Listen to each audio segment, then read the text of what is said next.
Hello பட்டோஸ்! இன்னைக்கு நம்ம பார்க்க போறது மெட்ராஸ் மேட்னி அப்படிங்கிற ஒரு அருமையான ஃபீல் குட் மூவி. நம்ம எல்லாருமே டூரிஸ்ட் ஃபேமிலி படம் பார்த்திருப்போம். அந்த படம் பார்த்தப்ப என்ன ஒரு திருப்தி மனசுக்குள்ள இருந்துச்சோ, கண்டிப்பாக இந்த படம் பார்த்தப்பயும் நம்மளுக்கு அந்த ஃபீல் இருக்குங்க. நான் ஏற்கனவே நெறைய வீடியோல சொல்லியிருப்பேன். காளி வெங்கட் உண்மையிலேயே ஒரு சிறந்த நடிகர். அதுவும் அநீதி படத்துல எல்லாம் பார்த்தீங்கன்னா, உண்மையிலே கொஞ்சம் சீன் வந்தாலுமே அவரோட எக்ஸ்பிரஷன் வேற லெவல்ல இருக்கும். இந்த படத்துலயுமே பார்த்தீங்கன்னா, ஒரு அப்பா கேரக்டர்ல நடிச்சிருக்காரு. மனுஷன் பின்னி பெடல் எடுத்துட்டாருங்க. அவர் மட்டும் இல்ல, இந்த படத்துல நடிச்ச ஒவ்வொரு கேரக்டருமே எனக்கு ரொம்பவே பிடிச்சிருந்துச்சு. காரணம் என்னன்னா, எல்லாருமே அந்தந்த கேரக்டராவே அப்படியே வாழ்ந்திருக்காங்கன்னே சொல்லலாம். இந்த படத்தோட கதை என்னன்னு கேட்டீங்கன்னா, நம்ம சத்யராஜ்ட்ட ஒரு ஃபேமிலி கதை எழுதுங்க, நடுத்தர மக்கள பத்தி அப்படின்னு சொல்லிட்டு ஒரு பொண்ணு சொல்றாங்க. அவங்கள பத்தி எழுதுறதுக்கு பெருசா என்ன இருக்கு? சுவாரஸ்யமே இருக்காதே! அப்படின்னு சொல்லிட்டு கதை எழுதுறதுக்காக ஒவ்வொருத்தவங்களோட வாழ்க்கைய விசாரிக்க போகும்போது, அப்பதான் பார்த்தீங்கன்னா, நம்ம கண்ணன் அவரோட வாழ்க்கைய பத்தி விசாரிக்கிறாரு. அத அப்படியே நம்மளுக்கு இங்க கதையாவே சொல்றாரு.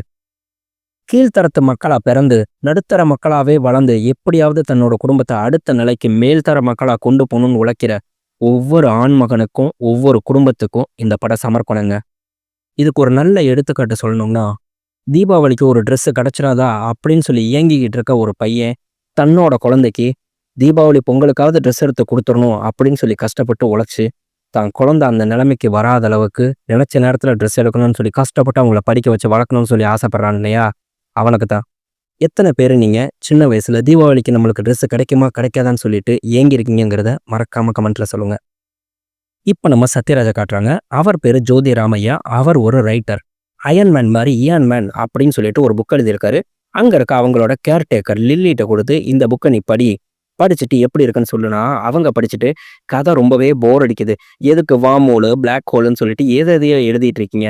இங்க நம்ம கூட வாழ்ற நடுத்தர மக்கள் அவங்கள பத்தி ஒரு கதை எழுத வேண்டியதானன்னு கேட்டா, யார பத்தி எழுத சொல்றேன்னா, இதோ இங்க குப்பை அள்ளிட்டு இருக்காரே, நம்ம சுப்பிரமணியன் சேட்டா அவர பத்தி எழுதுங்கன்னு சொன்னோனே, அவர கூப்பிட்டு உட்கார வச்சு விசாரிக்கிறாரு. உன் வாழ்க்கையில இருக்கறதுலயே அதிகப்படியான உனக்கு வலி குடுத்ததுன்னா எது? அப்படின்னா, எனக்கு மூட்டு வலிதாங்க. ஸோ நான் அத கேட்கலப்பா. நீ மனசு வலிச்சு அழுத அப்படின்னு சொல்லி சொன்னேன்னா, ஐயா அழுகலங்க. கண்ல பொற விழுந்திருக்குன்னா, உன்ட்ட பேசி பிரயோஜனம் இல்ல.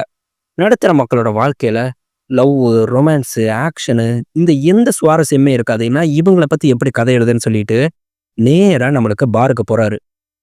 அங்க நம்ம காளி வெங்கட் அவரோட பேரு கண்ணனு. அவரும் அவரோட ஃப்ரெண்டு கெயில் அப்படிங்கிறவரு சரக்கடிக்கிறதுக்காக உட்கார்ந்திருந்தா, அங்க நம்ம சத்யராஜ் வந்து கெயில்ட்ட கேட்கிறாரு. நீங்க எப்பயுமே சரக்கடிப்பீங்களான்னு கேட்டா, ஆமாங்க. சாயங்காலம் வரைக்கும் வேலை முடிச்ச உடனே கையெல்லாம் நடுங்க ஆரம்பிச்சிடும். நேரா இங்க பாருக்கு வந்துருவேன். ஆனா, என் நண்பன் கண்ணே என்னைய மாரி கிடையாதுங்க. இன்னைக்கு தாங்க நாளாவே என் கூட ஒயின் ஷாப்க்கு வந்திருக்கான். இத்தன வருஷமா சரக்கு அடிக்காதவன் இன்னைக்கு புடிச்சே திருடணும்னு சொல்லி வந்திருக்காங்க. இப்ப நம்ம காளி வெங்கட்ட கேட்கிறாரு. என்னாச்சு? ஏன் இப்படி வந்து உட்கார்ந்திருக்கீங்கன்னு கேட்டா, பெத்த பிள்ளைங்கள ஒழுங்கா வளர்த்து கரை சேர்க்க தெரியணும். அதுக்கு கூட லாயக்கில்லாத ஒரு கேவலமான மனுஷனா தான் நான் இங்க வந்து உட்கார்ந்திருக்கேங்கிறாரு. நம்ம கண்ணனோட வாழ்க்கையில வெளியில இருக்க முக்கியமான 2 பழக்கவழக்கம்னா, ஒண்ணு ரகு. அவர் பார்த்தீங்கன்னா லோக்கல் அரசியல்வாதி. நம்ம கண்ணன் வீட்டு பக்கத்துல இருக்க போஸ்ட் கம்பத்துல பார்த்தீங்கன்னா, அடிக்கடி வயர் ஸ்பார்க் ஆயிட்டே இருக்குன்னு சொல்லிட்டு ஈபி ஆஃபீஸ்க்கு கம்ப்ளைண்ட் குடுக்க போனோம். மிடில் கிளாஸ் மென்டாலிட்டி, யாராவது ஒருத்தவங்கள கூட்டிட்டு தான் போணுங்கிற மாரி நம்ம ரகுங்கிறவர கூட்டிட்டு போவாரு. அங்க ஏஇயா இருக்கிறது நம்ம பூமர் அங்கிள். "என்ன இவர் கலெக்டரா? இவர் வந்தா உடனே நாங்க செஞ்சுருவோமா?" அப்படின்னு கண்ணன்ட்ட கேட்டா, "சார் இல்ல சார், தெரிஞ்சவருங்கிறதுக்காக கூட்டிட்டு வந்தேன்னா, சொல்லியிருக்கீங்களா? பார்த்து சரி பண்ணுவோம். கிளம்பு கிளம்பு" அப்படின்னு சொல்லிட்டு நம்ம பூமர் அங்கிள் சொல்லி விட்டுறாரு. 2வது இருக்கிறது ஊறுகாக்காரரு. நம்ம வாழ்க்கையில நெறைய பேர் இந்த மாரி இருப்பாங்க. என்னன்னா தனக்கு தான் எல்லாம் தெரியும்னு சொல்லிட்டு இப்படிதான் பண்ணணும்னு அவருக்கு அட்வைஸ் குடுக்குற ஆளு. நம்ம கண்ணன்ட்ட சொல்றாரு. "பையன் +2 முடிச்சுட்டான்ல, ஐடில ரொம்ப டவுனா இருக்கான்ப்பா. பாத்து, ஐடி படிச்சவன் பூரா சாப்பாடு தூக்கிட்டு வேலை பார்த்துட்டு இருக்கானா? ஆமா, உன் பொண்ணு பெங்களூர்ல தானே வேலை பார்த்துட்டு இருக்கான்னு. பாத்துக்கப்பா, அங்க நெறைய லிவிங் டுகெதர் லைஃப்லாம் போய்க்கிட்டு இருக்கா. என்ன பண்றா, ஏது பண்றான்னு விசாரிச்சுக்க" அப்படின்றாரு. அடுத்து நம்ம கண்ணனோட பையன் தினேஷ். அவர பேட்டி எடுக்குறாங்க. அவர்ட்ட கேட்குறாங்க, "உன் வாழ்க்கையில நடந்த சுவாரஸ்யமான விஷயம் எதுன்னு?" கேட்டீங்கன்னா, 2 விஷயம். ஒண்ணு வந்து பார்த்தீங்கன்னா, எனக்கு சின்ன வயசுலேருந்து தெரிஞ்ச வினோத் அண்ணா. அவர வந்து 3 கொலை பண்ணிட்டாங்கன்னு சொல்லிட்டு ஜெயில்ல புடிச்சு போட்டாங்க. அடுத்து பார்த்தீங்கன்னா, நான் 10வது படிக்கும்போது, நான் பாத்ரூம்ல இருக்கும்போது பூகம்பம் வந்துச்சு. இந்த 2 விஷயம் தான் என்னால மறக்கவே முடியாதுங்கிறாரு. நம்ம தினேஷ் பார்த்தீங்கன்னா, +2 முடிச்சுட்டாரு. ரிசல்ட்டுக்காக வெயிட் பண்ணிட்டு இருக்காரு. இவங்க வீட்ல ப்ரௌனின்னு ஒரு நாய் இருக்கும். அதுதான் இவருக்கு செல்லப்பிள்ள. இவருக்கு திவ்யான்னு சொல்லி ஒரு கேர்ள் ஃப்ரெண்ட் இருக்கும். எப்படியாவது அத கரெக்ட் பண்ணியே ஆகணும்னு சொல்லிட்டு, இவரு என்னென்னவோ பிளான் பண்ணோம்னா, அது சிக்கவே சிக்காது. அது கொஞ்சம் பெரிய பார்ட்டி. நம்ம ப்ரௌனியோட ஃபோட்டோ எடுத்து போட்டாவாவது லைக் வருமான்னு பார்க்குறாரு. அப்ப கூட ஒரு லைக் கூட அவங்கள்ட்ட இருந்து வரலைன்னா, பேசாம ப்ரௌனிய வித்துட்டு நல்லா பொசு பொசுன்னு முடி இருக்க லேப்ரடார வாங்கி எடுக்கலாமா அப்படின்னு பார்த்தா, டக்குனு நம்ம ப்ரௌனிய திரும்பி பார்க்குறாரு. கவலைப்படாத அண்ணே உன்னைய விட்டுற மாட்டேன். அடுத்து கண்ணனோட ஒய்ஃப் கமலியோட வாழ்க்கை. காலையில எந்திரிக்க, இவங்களுக்கு சாப்பாடு செய்ய, கொஞ்ச நேரம் உட்காந்து சீரியல் பார்த்துட்டு இவங்க சாப்பிட, அடுத்து மதியான சாப்பாடு செய்ய, சாயங்காலம் ஒரு டீய குடிக்க, அடுத்து நைட்டு சாப்பாடு செய்ய, இதுதான் இவங்க வாழ்க்கையோட ரொட்டீன் லைஃபா ஓடிக்கிட்டு இருக்கு.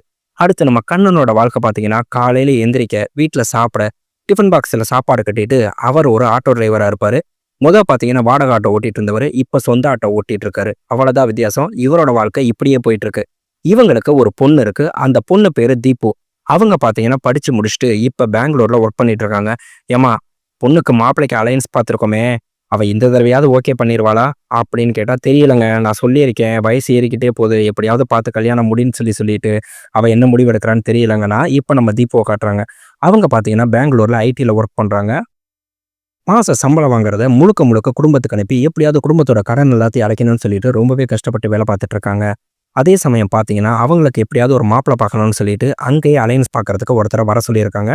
நம்ம தீபு பார்த்தீங்கன்னா, காலேஜ் படிக்கிறப்பயே ஒரு பையன லவ் பண்ணியிருப்பாங்க. அந்த பையன் ரொம்பவே நல்ல பையன்ப்பான்னு அவங்க அப்பாட்ட சொன்னா, அவங்க அப்பா அதுக்கு ஒத்துக்க மாட்டேன்ருவாரு.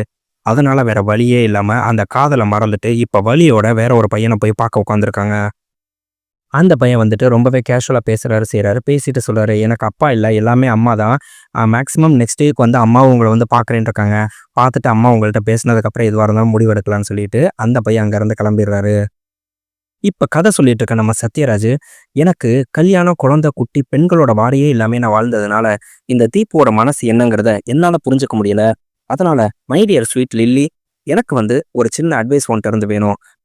ஒரு வயசுக்கு மேல ஆகியும் கல்யாணமே ஆகாம இருக்காங்கன்னா, அந்த பொண்ணோட மனநிலைமை எப்படி இருக்கும்னு கேட்டா, ரொம்பவே அழகா சொல்றாங்க. பக்கத்து வீட்டு பாட்டிலேருந்து, ரோட்ல நடந்து போறப்பலேருந்து எல்லாருமே நம்மளையே பார்க்குற மாரி இருக்கும்.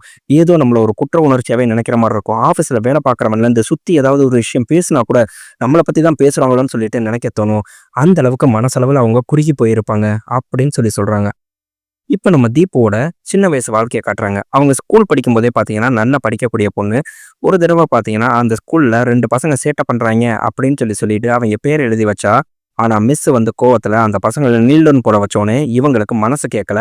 அதனால சாயங்காலம் தேங்காய் பர்ஃபி வாங்கி அவங்க கையில குடுத்து சமாதானமாகலான்னா, அதுல ஒருத்தன் சமாதானமாகாம பொடி கருப்பின்னு சொல்லிட்டு நம்ம தீபுவ திட்டிட்டு போயிடுறான். நம்ம தீபுக்கு ஆதரவா இருக்கிறது அவங்களோட பாட்டி. டெய்லிக்குமே சாயங்காலம் ஸ்கூல்ல இருந்து கூப்பிட்டுட்டு வரும்போது பார்த்தீங்கன்னா, அவங்களுக்கு ஒரு தேங்காய் பர்ஃபி வாங்கி கொடுக்காம ஒரு நாள் கூட வந்ததே கிடையாது. அந்த பாட்டி தான் சடப்பினி விடுறது, ஸ்கூலுக்கு கிளப்பி விடுறதுன்னு சொல்லிட்டு எல்லா வேலையுமே பார்த்துட்டு இருப்பாங்க.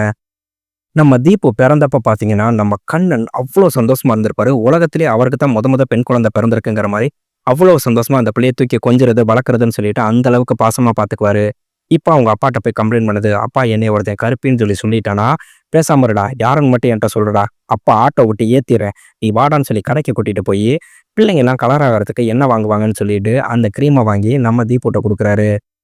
கொஞ்ச நாள்லயே பார்த்தீங்கன்னா, அவங்க பாட்டி இறந்து போயிடுறாங்க. மனசளவுல நம்ம தீபு பார்த்தீங்கன்னா, ரொம்பவே லோன்லியா ஃபீல் பண்றாங்க. அப்பதான் பார்த்தீங்கன்னா, இவங்களுக்கு தம்பி தினேஷ் பிறக்குறான். பிறந்த குழந்தைய போய் பார்த்தோனே, இவங்க அம்மாட்ட சண்டை போடுறாங்க. "அம்மா, நான் கருப்பா இருக்கேன். தம்பி மட்டும் எப்படிம்மா இவ்வளவு கலரா இருக்கான்னு" கேட்டா, குழந்தையா இருக்கும்போது எல்லாருமே கலரா தாம்மா இருப்பாங்க. போக போக கருப்பாயிருவாங்கன்னு சொன்னோனே தான் அவங்களுக்கே திருப்தி ஆகுது. இப்ப நம்ம பாப்பா 5த்லேருந்து 6த் போகுது. அதனால கவர்மெண்ட் ஸ்கூல்ல சேர்ப்போம். என்னால ஃபீஸ் கட்ட முடியலடா 2 பேருக்கும்னு சொல்லிட்டு, நம்ம பாப்பாவ கவர்மெண்ட் ஸ்கூல்ல சேர்க்குறாங்க. ஆனா அவங்களுக்கு ரொம்பவே கஷ்டமா இருந்தாலும், குடும்ப கஷ்டத்த நினைச்சுட்டு அவங்க ஒழுங்கா படிக்க ஆரம்பிக்கிறாங்க. நம்ம கண்ணன் பார்த்தீங்கன்னா, வாடகை ஆட்டோ தான் சேட்டுட்ட பணம் வாங்கி ஓட்டிட்டு இருக்கிறதுனால, அதுக்கு ஒழுங்கா வாடகை குடுக்கலன்னு வாடகை வசூல் பண்ண ஒருத்தன் வந்து நிக்கிறான். அவன் வந்த உடனேவே இவங்க 2 பிள்ளைகளையும் "கொஞ்சம் உள்ள போங்க" அப்படின்னு சொல்லிட்டு சொன்னா, அவன் "என்னாண்ணே இப்படி பண்ற? வாடகை வசூல் பண்ணாம அந்த ஆளு என்னை கிளி கிளின்னு கிழிக்கிறான்னா" "இல்லப்பா கொஞ்சம் டைட்டா இருக்குப்பான்னா." நம்ம தீபு டக்குன்னு எந்திரிச்சு, "அண்ணா, வாடகை அடுத்த வாரம் குடுப்பாங்கன்னு சொல்லி சேட்டங்கள்ட்ட சொல்லுங்கண்ணா. நான் வேணா சேட்டங்கள்ட்ட பேசவா?" அப்படின்னு சொல்லி பாவம் போல சொன்னா, அந்த வசூல் பண்ண வந்த பையன் ஒரு மாரி ஆகிட்டு, "பாப்பா, நீ படி பாப்பா. அந்த சேட்டு இவன்ட்டலாம் நான் பேசிக்கிறேன். ஒண்ணும் பிரச்சனை இல்ல. என்ன நீ அடுத்த வாரமே காசு குடுன்னேன்னா, நீ படிப்பா, நீ படிப்பா" அப்படின்னு சொல்லிட்டு அங்கருந்து கிளம்பி போயிடுறான். இவங்க அப்பையிலேருந்தே குடும்ப கஷ்டத்த மனசுல ஏத்திக்க ஆரம்பிச்சுட்டாங்க. அதே மாரி அவங்க அம்மா மளிகை கடைக்கு போய் ஜாமான் வாங்குறப்ப மொதற்கொண்டு கடன் சொல்லிட்டு வந்தா, வீட்டுக்கு வந்து இவங்களுக்கு சாப்பாடு கூட இறங்க மாட்டேங்குது. அப்படி கடன் வாங்கி சாப்பிடணுமா அப்படிங்கிற எண்ணத்திலே வளர்றாங்க. இப்ப நம்ம தீபு வாசல்ல உட்காந்து வேடிக்கை பார்த்துட்டு இருக்கும்போது, அவங்க தம்பி அந்த ஏரியால இருக்க பசங்க எல்லாருமே விளையாண்டுட்டு இருந்தா, "டேய் நானும் விளையாடுறதுக்கு வரேன்டா தினேஷ்னா" அங்க இருக்க ஒரு பையன் சொல்றான், "ஏய் இது உம்மனா மூஞ்சி. இதெல்லாம் விளையாட்டுக்கு சேர்த்துக்க முடியாதுன்னா." அங்க விளையாண்டுட்டு இருந்த வினோத்து அவன ஓங்கி மூக்குலயே அடிச்சுட்டு, தீபிகாவை பத்தி எவனாவது ஏதாவது பேசுனீங்க, மொகரைய கிழிச்சிருவேன் பாத்துக்க அப்படின்னு மிரட்டுறாரு. நம்ம வினோத் பார்த்தீங்கன்னா, சின்ன வயசுலேருந்தே கோவக்காரர் தான். எவனா இருந்தாலும் டப்பு டப்புன்னு அடிச்சு கை நீட்டிப்புடுவாரு. அதுக்கு காரணம் யாருன்னா, அவங்க அப்பா. அவங்க அம்மா இறந்ததுக்கப்புறம், அவங்க அப்பா எப்பயுமே குடிச்சிட்டு வந்துட்டு டெய்லிக்கும் வினோத்த போட்டு அடிக்கிறது தான் வேலை. அதனாலேயே வினோத்தும் பார்த்தீங்கன்னா, முரடனாவே வளர ஆரம்பிச்சுட்டான். நம்ம தீபு குடும்ப கஷ்டத்த நெனச்சு எல்லா விஷயத்திலயும் பார்த்து பார்த்து நடந்துட்டா. சின்ன பையனா இருக்கிறதுனால நம்ம தினேஷ்க்கு அதெல்லாம் தெரியல. ஒரு தடவ பொங்கலுக்கு 2 சட்டை கேட்டு எடுத்து தரலன்னு சொல்லி சொன்ன உடனே, பொங்கல் அன்னைக்கு காணாம போயிடுறான். இவங்க எல்லாரும் போலீஸ்ல கம்ப்ளைண்ட் கொடுத்து, இவரோட நண்பர் கெயில்ல இருந்து, நம்ம தீப்புல இருந்து எல்லாருமே அங்கேயும் இங்கேயும் போய் தேடினா, அவன் பார்த்தீங்கன்னா, நம்ம வினோத்தோட சேர்ந்து மாஞ்சா விடுறதுக்கு போயிருப்பான். நம்ம வினோத்த கூப்பிட்டு தினேஷோட அம்மா கேட்குறாங்க, "டேய், மரியாதையா உண்மைய சொல்லு. உண்மையிலே எங்க போனான்னு சொன்னா, அத்தை, அப்பாட்ட சொல்லிறாதீங்க அத்தை. நீங்க ஏதோ சட்டை எடுத்து தரமாட்டேன்னு சொல்லிட்டீங்கன்னா, அதனால கோச்சிட்டு வந்துட்டான் அத்தை" அப்படின்னு சொல்லிட்டு. இந்த விஷயத்த நம்ம கண்ணன்ட்ட சொன்னா, பிள்ளைங்க ஆசைப்படுதுங்கிறதுக்காக ஒரு சட்டத்தினை கூட என்னால சேர்த்து வாங்கி தர முடியாத அளவுக்கு நான் இருக்கேனே. என்னைய நினைச்சா எனக்கே கேவலமா இருக்குன்னு சொல்லிட்டு, அப்படியே நம்ம கண்ணு கலங்கி அழுகுறாரு. இப்போ ஒரு வழியா எல்லாரையும் படிச்ச பெரிய பிள்ளைங்களா ஆயிட்டாங்க. இருந்தாலும் பாப்பாவோட கல்யாணத்துக்காக எதுவுமே நான் சேர்த்து வைக்கல. நம்ம ஊர்காக்காரர்ட்ட போய் ஐடியா கேட்போம்னு சொல்லிட்டு போறாரு. பாப்பா கல்யாணத்துக்காக எப்படி ஆஃபீஸ்ல லோன் போட்டு ஒரு 5,00,000 தரேன்ருச்சு. ஆனா அப்ப நான் எதுவுமே செய்யல. எனக்கு ஏதாவது ஒரு ஐடியா வேணும். நீங்க ஒண்ணும் கவலைப்படாதீங்க கண்ணன். அதுக்கு தானே நான் இருக்கேன். நம்ம சேட்டு பார்த்தீங்கன்னா, ஒரு கார் வச்சிருக்காரு. அந்த கார் பார்த்தீங்கன்னா, டிரைவர் ஒழுங்கா இல்லாததுனால ஓடாமயே இருக்கு. நீங்க அந்த ஆள்ட்ட போய் ரூ. 5,00,000 வட்டிக்கு கேளுங்க.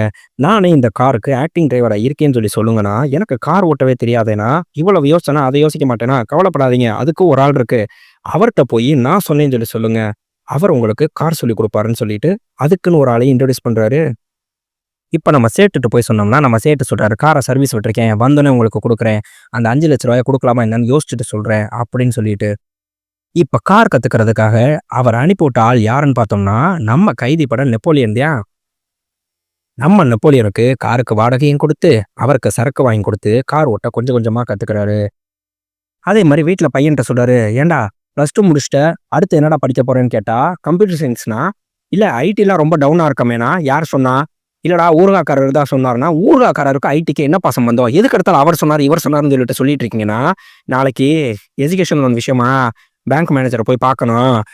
ரகுவ ரெக்கமெண்ட் பண்ண சொல்லியிருக்கேன்னா." நம்ம பையன் டென்ஷன் ஆயிட்டு கத்துறாரு, "உங்களுக்கு ரகு, ஊர்காக்காரர் இவங்க 2 பேர தவிர வேற யாரையுமே தெரியவே தெரியாதா? ஏப்பா இப்படி பண்றீங்கன்னா?" "எப்பா, உங்க அப்பா ஒண்ணும் பெரிய கலெக்டர் இல்ல. உங்க அப்பாக்கு பழக்கவழக்கத்துல தெரிஞ்சது இவங்க 2 பேர் தான். அதனால அவங்க 2 பேர்ட்ட கேட்டு செய்றேன்.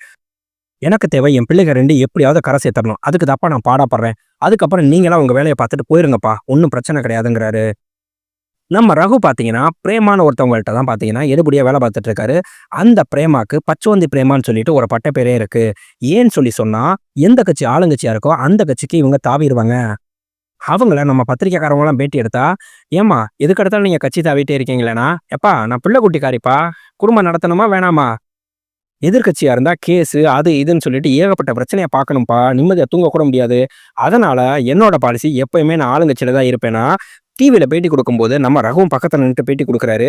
அது நம்மளுக்கு டிவில வந்தா, இங்க அவர் ஒய்ஃப கூப்பிட்டுட்டு, "ஏய் பாரு பாரு நானும் டிவில வரேன்னா."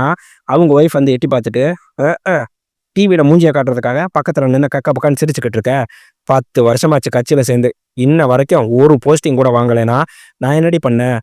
நானு எல்லா வேலையும் பார்த்து போஸ்டிங் வாங்கலாங்கிற நேரத்துல அக்கா டக்குன்னு கட்சி மாறிருதுன்னா, அந்த அக்காவ விட்டு வெளிய வா. அப்படின்னா தான் உருப்படுவேன்னு" சொல்லிட்டு அவரோட ஒய்ஃப் திட்டிட்டு போறாங்க.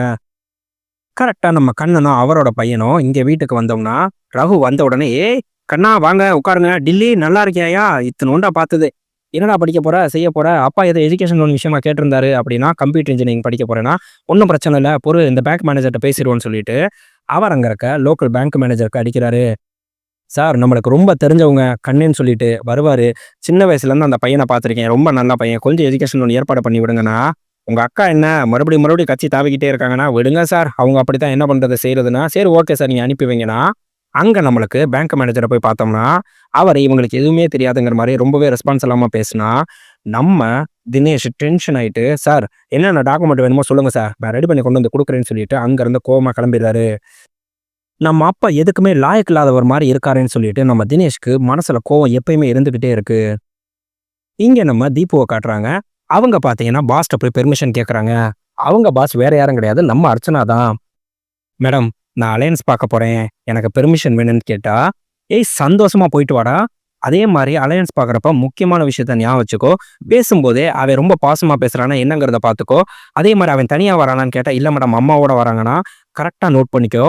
அவன் அம்மாவ விட ரொம்பவே கம்மியா பேசுறான்னு சொல்லி சொன்னா, நீ உஷாராயிக்கோ. அதே மாரி கல்யாணத்துக்கு அப்புறம் உடனே குழந்தை, வேலைக்கு போக்கூடாதுங்கிறத எல்லாத்தையும் நீ முன்னாடியே பேசிக்கோ. முக்கியமானது, நீ யுஎஸ்க்கு போகுறதுக்கான வாய்ப்பு ரொம்பவே அதிகமா இருக்கு. அதனால அதையுமே இப்பயே ஃபைனல் பண்ணிடு அப்படின்னு சொல்லிட்டு அனுப்புறாங்க. இவங்க இங்கேருந்து டூ வீலர் எடுத்துட்டு போனோம்னா, ரொம்பவே டிராஃபிக்ல கஷ்டப்பட்டு அங்க போன உடனே, அவங்களோட அம்மாவோட சேர்ந்து அவங்களோட சித்தியும் வந்திருக்காங்க. அவங்க சித்தி போன உடனேவே, "ஏம்மா கொஞ்சம் சீக்கிரம் வரமாட்டியா? நாங்க ஆல்ரெடி வந்து 15 மினிட்ஸ் லேட் ஆயிருச்சுன்னா." "இல்ல ஆன்ட்டி வர வழியில ரொம்ப டிராஃபிக் ஆயிருச்சுன்னா." அவங்க அம்மா கேட்குறாங்க, "ஃபோட்டோல பார்க்குறப்ப நல்லா கலரா இருந்த. இப்போ கொஞ்சம் கருப்பா இருக்கேன்னு." கேட்டா, அவங்க சித்தி, "அதெல்லாம் ஏகப்பட்ட ஃபில்டர் இருக்கு. அதெல்லாம் மாத்தி மாத்தி போட்டு ஃபோட்டோ அனுப்பியிருப்பாங்கன்னா." இவங்களுக்கு அப்படியே ஒரு மாரி இன்சல்ட்டா இருக்கு. ஆனா எதுவுமே பேச முடியாம உட்கார்ந்துருக்காங்க. அதே மாரி நீங்க என்ன ஜாதின்னு கேட்டா, இவங்களுக்கு அப்படியே ஒரு மாரி ஆகுது. "சொல்லும்மா என்ன ஜாதின்னு?" கேட்டா, அவங்க அம்மா வந்து ஒரு ஜாதின்னு சொல்லி சொல்றாங்க. அடுத்து அவங்க அப்பா வேற ஒரு ஜாதின்னு சொன்னா, நம்ம மாப்பிள்ளையோட அம்மா சொல்றாங்க, "அம்மா ஜாதி ஒண்ணும் பிரச்சனை இல்ல. கீழ இருந்தாலும் நாங்களும் அதுவும் கிட்டத்தட்ட ஒண்ணு தான். ஆனா அப்பாவோட ஜாதி கீழக்கு ரொம்ப கீழ இருக்கே. அதுதான் கொஞ்சம் கஷ்டமா இருக்குன்னு." சொன்னா, "நீங்க கேஸ்ட் நோ பார்ன்னு தானே மென்ஷன் பண்ணியிருந்தீங்க. அப்புறம் எதுக்கு கேஸ்ட்ட பத்தி பேசுறீங்க, செய்றீங்க? நாங்க யோசிச்சுட்டு சொல்றோம்ன்னு." சொன்னா, "ரொம்பவே நல்லா யோசிங்க. அதே மாரி நான் கூடிய சீக்கிரம் யுஎஸ்க்கு போக வேண்டியது இருக்கும். அதையும் சேர்த்து நல்லா யோசிங்க." அப்படின்ட்டு கோவமா அங்கருந்து கிளம்பி வந்துடுறாங்க. இங்க நம்ம கண்ணன் பார்த்தீங்கன்னா, தவிச்சுக்கிட்டு இருக்காரு. எப்படியாவது மாப்பிள்ளைய ஓகே பண்ணிறணும், செஞ்சிறணும். பொண்ணு என்ன பண்ணான்னு சொல்லி தெரியலையே. ஆனா மாப்பிள்ளை பார்க்கறதுக்கு கூட நம்ம பொண்ணோட போக முடியலையே. நம்மளுக்கு அந்த அளவுக்கு கூட வசதி இல்லாம இவ்ளோ கஷ்டப்படுறோமேன்னு சொல்லிட்டு அவ்ளோ ஃபீல் பண்ணிட்டு இருக்காரு. நைட்டு பார்த்தீங்கன்னா, உங்க பொண்ணு ஃபோன் பண்றாங்க. என்னம்மா ஆச்சுன்னு கேட்டா, "எனக்கு பொண்ணோட குடும்பம் புடிக்கல." பொண்ணோட குடும்பம் புடிக்கலன்னா என்ன? மாப்பிள்ளை புடிச்சிருந்தா ஓகே தானேன்னு கேட்டா, "எனக்கு மாப்பிள்ளையும் புடிக்கலங்கிறாங்க." "ஏன் இப்படி மாத்தி மாத்தி பேசிட்டு இருக்க, செஞ்சுட்டு இருக்க? வயசு ஏறிக்கிட்டே போகுதுல்லன்னு." சொல்லிட்டு நம்ம கண்ணன் கேட்டா, நம்ம தீபு ஏற்கனவே அழுதுட்டு இருப்பாங்க. டக்குன்னு டென்ஷன் ஆயி, "இப்ப என்ன அதுக்கு? நீ என்ன பணம், காசு, நகைன்னு சேர்த்தா வச்சிருக்க? குடும்பத்தோட கடன் அடைக்க வேணாமா? வயசு ஏறிக்கிட்டு தான் போகுது. என்ன பண்ண சொல்ற அதுக்காக? என் தலையெழுத்து. நான் பட்டு தானே ஆகணும்னு." சொல்லிட்டு கோவமா பேசிட்டு ஃபோன வச்சுடுறாங்க. இவர் அப்படியே கண்ணு கலங்கி அழுகுறாரு. என்ன பேசுறதுன்னு சொல்லி தெரியாம தலைய குனிஞ்சுட்டு உட்கார்ந்திருந்தா, என்னங்க ஆச்சுன்னா, "ஒரே கேவலமா பேசுது. என் பொண்ணு தானே, பேசிட்டு போட்டும்." அப்படிங்கிறாரு. படத்தோட முக்கியமான சம்பவ நாளே இன்னைக்கு தான். நம்ம பூமர் அங்கிள் பார்த்தீங்கன்னா, கண்ணன் இருக்க தெருவுக்கு பக்கத்து தெருவுல தான் குடியிருப்பாரு. நம்ம பூமர் அங்கிளோட சின்ன ஸ்டோரி என்னன்னு கேட்டீங்கன்னா, நம்ம பூமர் அங்கிள் அந்த ஆஃபீஸ்லயே வேலை பார்க்குற ஒரு பூமர் ஆன்ட்டிய லவ் பண்ணிட்டு இருப்பாரு. 2 பேரும் ஃபோன்லயே கடலைய போட்டுட்டு இருந்தா, காலையில எந்திரிச்சு அவர் குளிக்க போகும்போது பார்த்தீங்கன்னா, தண்ணி இல்லாம போயிருச்சு. மோட்டர் போட சொல்லும்போது பார்த்தீங்கன்னா, அதே சமயத்துல நம்ம கண்ணனோட ஒய்ஃப் கமலி வந்து வாசல்ல காய் வாங்கிட்டு இருப்பாங்க. நம்ம ப்ரௌனியுமே பார்த்தீங்கன்னா, அவங்களுக்கு காவலுக்கு வாசல்ல நின்னுட்டு இருக்கோம். கரெக்ட்டா இவங்க இங்க மோட்டர் போட்ட செகண்டுக்கு பார்த்தீங்கன்னா, இங்க ஸ்பார்க் ஆயிட்டு இருந்த வயரு அப்படியே நம்மளுக்கு அந்து விழுகுது. விழுந்த செகண்டுக்கு பயங்கரமா சவுண்ட் கேட்டா, உள்ள இருந்த நம்ம தினேஷ் மிரண்டு போய் கத்திக்கிட்டு வெளிய வர்றாரு. "அம்மா என்னம்மா ஆச்சுன்னு?" வந்து பார்த்தா, அங்க நம்ம ப்ரௌனி அப்படியே கருகி போய் கிடக்கு. ஊரே கத்தி குமிக்குது. நம்ம தினேஷ எல்லாரும் கட்டி புடிச்சு சமாதானம் பண்ணா, நான் அந்த ஆள்ட்ட எத்தன தடவ சொன்னேன். ரகுட்ட சொல்லியிருக்கேன், அவன்ட்ட சொல்லியிருக்கேன், இவன்ட்ட சொல்லியிருக்கேன்னாங்களே. இப்ப அநியாயமா ஒரு உயிர் போயிருச்சேன்னு சொல்லிட்டு, என்ன பண்றேன் பாருன்னு சொல்லி கோவமா அங்க இருந்து தினேஷ் ஓடுறாரு. இவங்க அம்மாவும் பதறி போய் பின்னாடியே ஓடியாந்தா, நேரா இவர் அந்த ஈபி ஆஃபீஸ்க்கு போறாரு. அங்க ஏஇயா இருக்க நம்ம பூமர் அங்கிள் அப்பதான் மெல்ல வராரு. இவர் அங்கேயே வெயிட் பண்ணிட்டு இருந்தா, வந்த உடனே டென்ஷன் ஆயிட்டு, என் வீட்ல இருக்க வயர் கம்பி அறுந்து விழுந்து, என் வீட்டு நாய் ப்ரௌனி செத்து போயிருச்சுன்னா, ஆமாப்பா. உங்க ஏரியாவுக்கு பக்கத்து தெரு தான். என் வீட்ல கூட கரண்ட் போயிருச்சு. பார்க்க சொல்லியிருக்கேன். சீக்கிரமே கரண்ட் வந்துரும். ஒண்ணும் பிரச்சனை இல்ல. நீ வீட்டுக்கு போனா." யோவ்!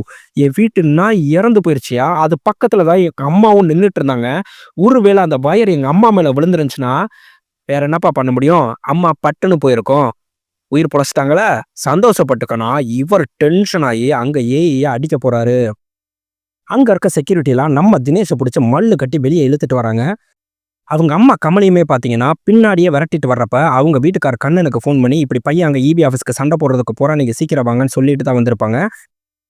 இங்க அவங்க அம்மா வந்த உடனே, "சார், சார் என் பையன் தான் சார். ப்ளீஸ் சார் விட்டுருங்க சார். எதுவும் பிரச்சனை வேணாம் சார்ன்னு" சொல்லிட்டு இருந்தா, அதுக்குள்ள நம்ம பூமர் அங்கிள் நேரா போலீஸ்க்கு ஃபோன் அடிச்சிருது. "சார், இங்க ஒரு பையன் வந்துட்டு என்னைய கொல்ல போறேன், செய்ய போறேன்னு மிரட்டிக்கிட்டு இருக்கான். நீங்க கொஞ்சம் உடனே கிளம்பி வாங்களேன்" அப்படின்னு சொல்லி போலீஸ்க்கு வேற ஃபோன் அடிச்சுட்டாங்க. கரெக்ட்டா அங்க போலீஸும் வருது. "எப்பா இதுக்காக இங்க வந்து சத்தம் போட்டுட்டுலாம் செஞ்சுட்டுலாம் இருக்கக்கூடாது. நீ வாப்பான்னு" சொல்லிட்டு போலீஸ் வந்து கூப்பிட்டோம்னா, "சார் முடியாது சார்." அசால்ட்டா அவ்வளோ திமிரா பதில் சொல்றாரு சார். "உங்க அம்மா சாகலைல உயிரோட தானே இருக்குங்கிறா சார். மரியாதையா எங்க அம்மாட்ட மன்னிப்பு கேட்க சொல்லுங்க சார்ன்னு" சொல்லிட்டு இருக்கும்போதே, கரெக்ட்டா அங்க நம்ம கண்ணன் வந்துர்றாரு. என் வீட்டு வேலைக்காரி மாதிரி இருக்கா, இவகிட்ட நான் மன்னிப்பு கேட்கணுமா? என்னால மன்னிப்பு கேட்க முடியாதுன்னா நம்ம தினேஷ் டென்ஷன் ஆயிட்டு அடிக்க போறாரு. அது வரைக்கும் பொறுமையா இருந்த நம்ம கண்ணன் அவ்வளவுதான் போலீஸ் எல்லாரையும் விலக்கி விட்டுட்டு சப்பு சப்பு சப்புன்னு பூமரங்களை விட்டு வெளுத்துட்டு குண்டே முடியும் பாத்துக்கன்னு சொல்லி கையை காமிச்சிட்டு வந்தா நம்ம பூமரங்கள் டென்ஷன் ஆயிட்டாரு. சார் இவங்க 2 பேரும் தூக்கி உள்ள போடுங்க சார், நான் வந்து கம்ப்ளைண்ட் கொடுக்குறேன், இவங்க வெளியவே வராம இருக்கிறதுக்கு என்ன வேணாலும் பண்ணுங்க சார்னு சொல்லிட்டு கரெக்டா கீழே இழுத்துட்டு போறாங்க. செம்ம மாசான சீனு. நம்ம பச்சோந்தி பிரேமா ரகு அவங்களோட டீம் கரெக்டா வந்து அப்படியே போலீஸ் நிப்பாட்டிட்டு, எங்க சார் கூட்டிட்டு போறீங்க, இங்க வெயில் அதிகமா இருக்கு, மேல ஆபீஸ் ரூம்ல போய் பேசுவோமா அப்படின்னு சொல்லிட்டு மேல ஆபீஸ் ரூமுக்கு கூட்டிட்டு வராங்க.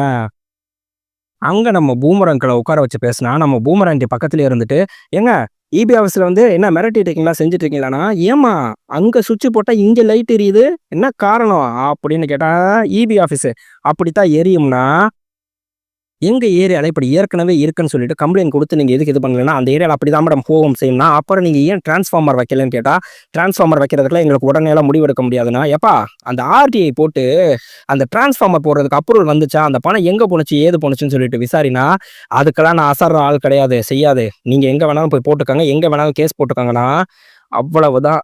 நம்ம பிரேமா டென்ஷன் ஆயிட்டு, சரி நம்ம பையனுக்கு கொஞ்சம் ஃபோனை போட்டு கொஞ்சம் வர சொல்லுனா, ஸ்கூல் பையனுக்கு எதுக்குங்க ஃபோன் போட்டு வர சொல்லிட்டு இருக்கீங்கன்னு நம்ம பூமராண்டி கேட்டா, ஸ்கூல் பையனா வருவான் பாருங்கண்ணா, அவங்க ஃபோன் போடுறது நம்ம வினோத்துக்கு தான்.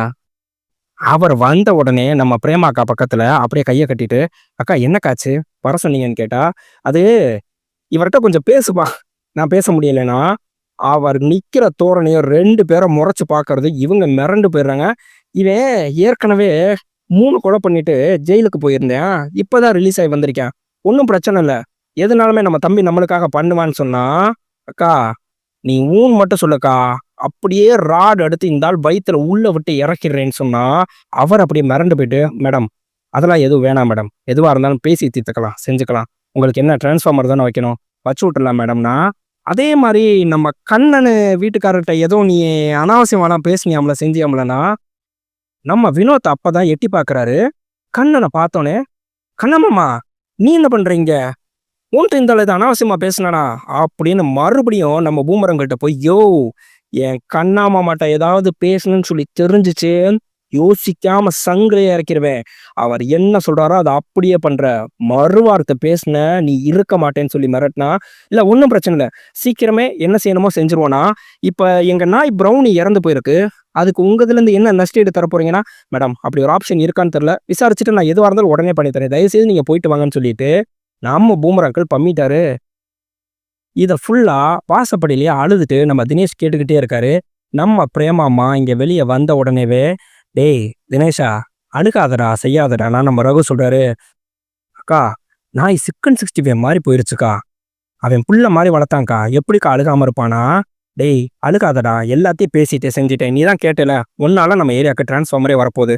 நம்ம ரகு சொல்றாரு, டேய் பேசாமடா, உன் நாய் ப்ரௌனிக்கு நம்ம ஏரியால ஒரு சிலையை வச்சிருவோம்டா, சரியாடா, நீ இனிமே அழுகாதடா செய்யாதடான்னு சொன்னா, இவர் அப்படி கண்ணு கலங்கிட்டு இருந்தவர், பச்சோந்தி அக்கா நம்ம பிரேமா நடந்து போனவங்க, எப்பா பச்சோந்திங்கிறது என்னோட பட்ட பேருப்பா, பிரேமானே கூப்பிடுப்பா, பிரேமாக்கான்னு சொல்லு சரியா, அப்படின்னா என்னவா வேணாலும் இருக்கட்டுக்கா, நீ எந்த கட்சியில வேணாலும் இருக்கா, நான் சாகிற வரைக்கும் என் ஓட்டு உனக்கு தான்க்கா, நீ கவலையப்படாதக்கானா, இது போதண்டா தம்பின்னு சொல்லிட்டு அங்க இருந்து நம்ம பிரேமாக்கா கிளம்புறாங்க. நம்ம ரகுட்ட சொல்றாங்க, அந்த பையன் பச்சோந்தின்னு கொட்டதுல எனக்கு வருத்தமே இல்லை, நம்மளோட பேருக்கு அது ஒரு அடையாளம், யார் என்ன வேணாலும் பேசிட்டு போட்டோம், இப்ப சொன்னான் பாத்தியா என் ஓட்டு காலம்பரம் உனக்கு தானே, நம்மளுக்கு எப்பயுமே மக்கள் சேவை தாண்டா முக்கியம் அப்படின்னு சொல்லிட்டு நம்ம பச்சோந்தி பிரேமா கிளம்பிட்டாங்க. அங்க இருந்த நம்ம வினோத் அப்பதான் நம்ம தினேஷை பார்த்துட்டு, டே தினேஷா எப்படா இருக்க, அண்ணன் ஞாபகம் இருக்காடானா, நல்லா இருக்கேனே, என்னடா பண்றேன்னு கேட்டா, +2 முடிச்சிட்டேனே, காலேஜ் சேர போறேனே, ஆமா தீபிகா என்னடா பண்றான்னு கேட்டா, அவ பெங்களூர்ல ஐடில வேலை பார்க்கறான்னு சொன்ன உடனே இவர் அப்படியே ஒரு மாதிரி ஆகிட்டாரு. என் வாழ்க்கை தான்டா இந்தா கொலகாரனா போயிட்டேன்டா, எங்க அப்பா என்னை வளர்த்த விதம், உங்க அப்பா குப்பை பொறுக்குனாலும் உங்களை நல்லா வளர்த்துருக்காரான்னு சொன்னா, நம்ம தினேஷ் சொல்றாரு, அண்ணே எங்க அப்பா ஆட்டோ தானே ஓட்டுனாரு, குப்பையெல்லாம் அள்ள வேணாம், ஏய் உனக்கு தெரியாதா, காலையில வெள்ளனை எந்திரிச்சோனே உங்க அப்பா கெயிலு எங்க அப்பா 3 பேரும் வெள்ளனை குப்பை எழுறதுக்கு போயிருவாங்கடா, அந்த வேலையை முடிச்சுட்டு தாண்டா உங்க அப்பா ஆட்டோ ஓட்ட போவாரு, அந்த விஷயமே உங்களுக்கு தெரியாதா, உண்மையிலே உங்க அப்பா கஷ்டம் தெரியாமே உங்களை வளர்த்துட்டாரா, பெருமையா இருக்குடா அந்த மனுஷனை நினைச்சா அப்படின்னு சொல்லிட்டு அங்க வினோத் கிளம்புனா நம்ம தினேஷ் கண்ணு கலங்கி அழுகுறாரு. அப்பதான் போய் நம்ம கைல்கிட்ட கேட்குறாரு, எங்க அப்பா குப்பை எழுனாரா அப்படின்னு கேட்டா, எல்லாமே உங்களை கஷ்டப்பட்டு வளர்க்கறதுக்காக தான்டா, வேற எதுக்காகடா, காலையில வெள்ளன எந்திரிச்சு போய் அந்த வேலையை முடிச்சுட்டு தாண்டா உங்க அப்பா ஆட்டோ ஓட்டவே போவேன்னா இவரால தாங்க முடியல. இந்த அளவுக்கு கஷ்டப்பட்டு நம்ம அப்பா நம்மள வளர்த்தாரு. ஆனா எதுக்குமே ஆகாதவர்னா நம்ம இத்தனை நாள் அவரை நினைச்சிட்டு இருந்தோமேன்னு சொல்லிட்டு அவர் ஃபீல் பண்றாரு. இப்ப நம்ம தீபுவ பெங்களூர்ல காட்டுறாங்க.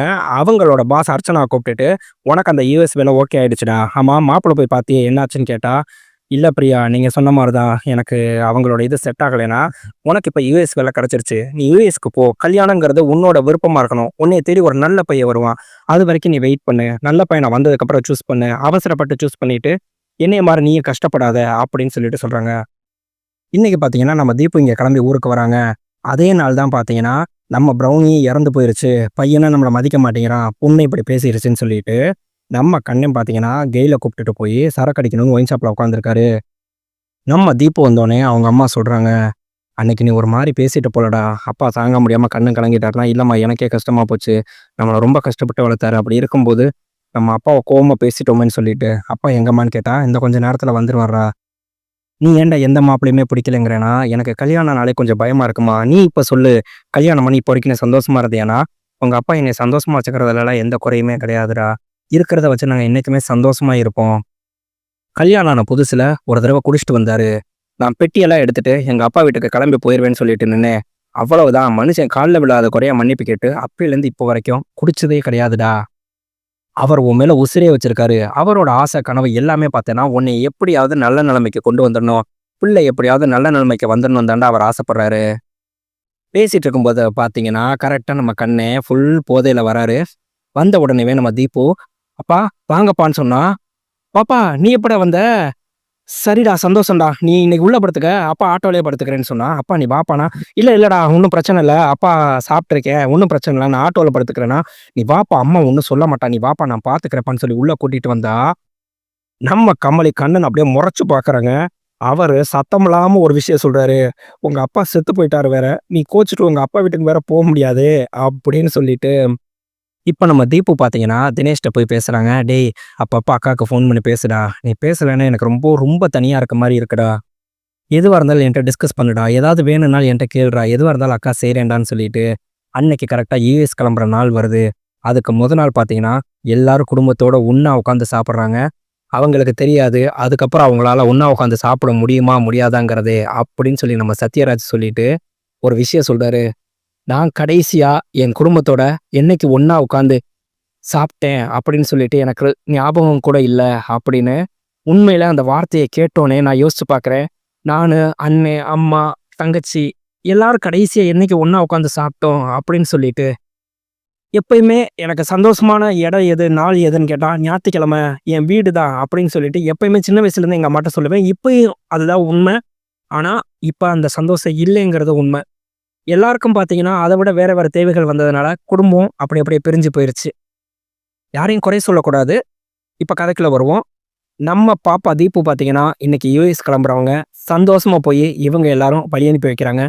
நம்ம தீபு அங்க யுஎஸ்லயே மாப்பிள்ளைய பார்த்துட்டு செட்டில் ஆகுறதுக்கு வாய்ப்பு இருக்கு. இதுதான் இந்த படத்தோட கதைன்னு சொல்லிட்டு, அப்படியே நம்மளுக்கு இந்த படத்த முடிக்கிறாங்க நண்பா. எனக்கு ரொம்பவே புடிச்சிருந்துச்சு. ஏதோ என் ஃபேமிலிக்குள்ள உட்காந்து நான் இந்த கதைய கேட்குற மாரி இருந்துச்சு. உங்களுக்கு இந்த படம் எந்த அளவுக்கு புடிச்சிருச்சுங்கிறத மறக்காம கமெண்ட்ல சொல்லுங்க. இந்த படத்துல ஒரு முக்கியமான சீனு, அந்த டயலாக்க நான் மறந்துட்டேன். அதனால தான் மறுபடியும் ரெக்கார்ட் பண்ணி சொல்றேன். நம்ம தீபு ஊருக்கு வந்த அன்னைக்கு, நம்ம கண்ணை தண்ணி அடிச்சிட்டு இருந்திருப்பார்ல, அன்னைக்கு வந்து பார்த்தீங்கன்னா, நம்ம தீபு சொல்லுவாங்க, "அப்பா அந்த மாப்பிள வீட்ல நம்ம ஜாதிய பத்தி ரொம்ப தரக்குறைவா பேசுனாங்கப்பா. உன்னைய பத்தி பேசினோனே எனக்கு கோவம் வந்துருச்சுப்பா. அதனால தான்ப்பா திட்டி விட்டுட்டு வந்துட்டேன். அந்த கோவத்துல தான்ப்பா உன்னையும் திட்டிட்டேன். மன்னிச்சுக்கப்பா." அப்படின்னா, "அப்பாவ திட்டுனா நீ கோவப்பட்டுருவியாடி தங்கம்?" அப்படின்னு சொன்னா, "எப்பா கொண்டே விடுவேன்ப்பா நானுன்னா." "தா படுத்திருக்கேன் பாரு சிங்கம். உங்க அம்மா ஒரு வார்த்தை சொல்லிட்டாங்கிறதுக்காக ஏறிக்கிட்டு அடிக்க போறான். தூங்கிட்டு இருக்கான் பாரு. எந்திர்றா." அப்படின்னு சொல்லிட்டு அந்த போதையிலே அவன அடிச்சு எழுப்பிட்டு, "ஏன்டா உனக்கு அப்பான்னா புடிக்குமாடா? அப்பாவ யாராவது ஏதாவது சொன்னா என்னடா பண்ணுவேன்னு?" கேட்டா, அவர் கெட்ட வார்த்தை சொல்லிட்டு அவன வெட்டி போட்டுருவேன்னு சொன்னா, நம்ம கண்ணு அப்படியே கண்ணு கலங்கி அழுகுறாரு. இத விட வேற என்ன வேணும் எனக்கு? என் பிள்ளைகள நான் நல்லா வளர்த்துருக்கேன்ல. காசு பணம் சேர்த்து வைக்கலனாலும், என் பிள்ளை மனசுல நான் பாசத்த சேர்த்து வச்சிருக்கேன். அது போதுங்கிறாரு. செம டயலாக்ல. மறுபடியும் அடுத்து ஒரு நல்ல வீடியோல உங்கள நான் சந்திக்கிறேன். பை பட்டோஸ்.